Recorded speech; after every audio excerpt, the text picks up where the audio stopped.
Yo, what's going on, my GD? Well, today we're doing something pretty litty in the city. We're doing crystal meth. Yeah, I know, pretty cool. Now, I've had a few people say that eating babies isn't a good thing. Which I say, have you ever seen the calories on a baby? Damn, those things are through the roof. I mean, people say it's unhealthy to have a Happy Meals, but have they ever seen a baby's calories?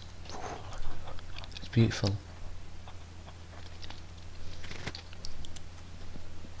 I just like destroying houses now. I'm kind of fed up with them. They're a little bit of the ugly. You know, they're like if Putin and it's like if Donald Trump and Bin Laden had a child together.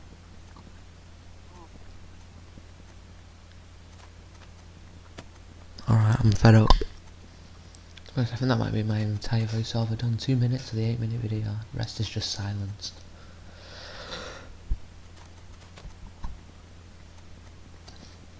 Anyway, I'm just I'm just chopping down thousands of trees, just billions. I am deforesting the entire area into the ground.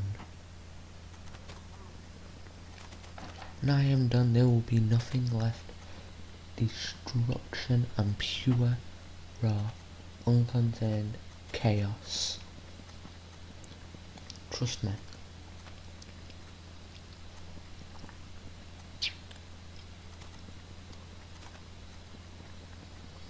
Hashtag global warming's gay and it's fake. Now I've always thought, if I was to be a dictator and I was going to oppress a society, communication is key. Not to them, I mean like getting rid of communication. If people can communicate to each other, they can learn and they can revolt quite easily because they have like more information, they can coordinate. But then if you just don't let them do that, well, I'm sorry to say, they're not going to figure anything out. They are not going to revolt in ages. They don't know how. They couldn't organise anything.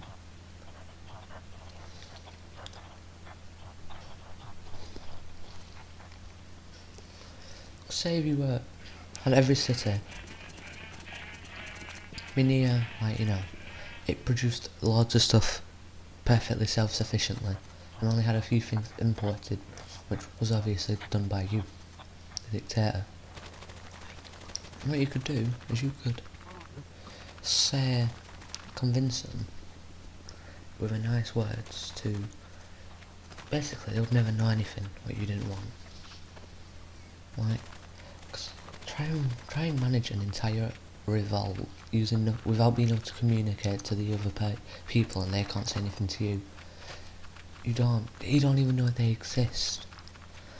They have no evidence that they're not the only city. The only evidence they have that they're not the only city is the fact that they get things from somewhere, but they don't know where, they don't know where, how it's made, they don't know anything.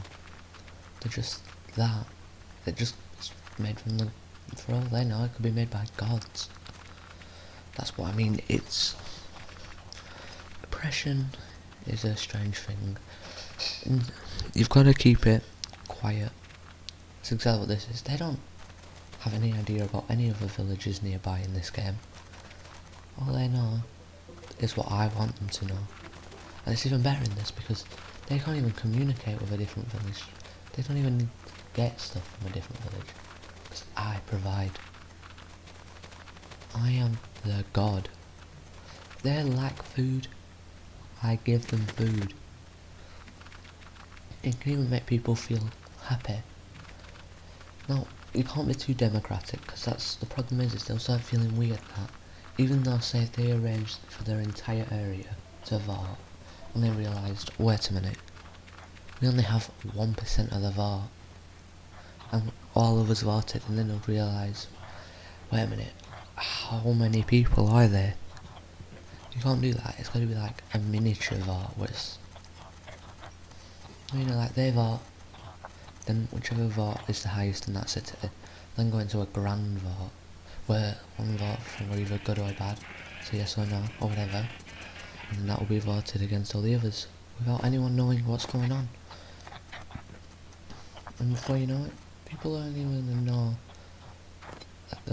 that other villages even ever existed. All they know is that that they're being provided for and cared for with minimal work. Because you gotta think every city will probably be focused on producing one thing. So all they know is, well, we're making this one thing and we get it, and all we have to do is this, and the rest comes for us. So if we complain that we're hungry, suddenly, we don't know where from, but food just comes. It's like, they're not going to complain about that. They're not going to go, wait a minute, where's all this food from? They're going to go, yes, we got more food. Obviously it's not that simple. You can't be too lenient. Sometimes you're going to put your foot down. If they're getting a bit too roundy, like, we want tons of food, we want enough food, you're going to go, no, we can't actually give you that much food. Even though you probably can. That's not the point. The point isn't that. The point is that they think that. Second, chess. You could win the game by completely bluffing, which isn't a game of... Chess isn't a game of bluffing, but it can be, if you know what to do. If you can make your opponent think that you're going to do something, they're going to plan to stop that, but if you are trying to make them think that, well, you've already won. They're playing right into what you want. They can't win if you know what they think. And you're not figuring out what they're thinking. You've given them everything they need to think that they've figured it out themselves, but you already knew about it. It's like an intelligent way of looking at it.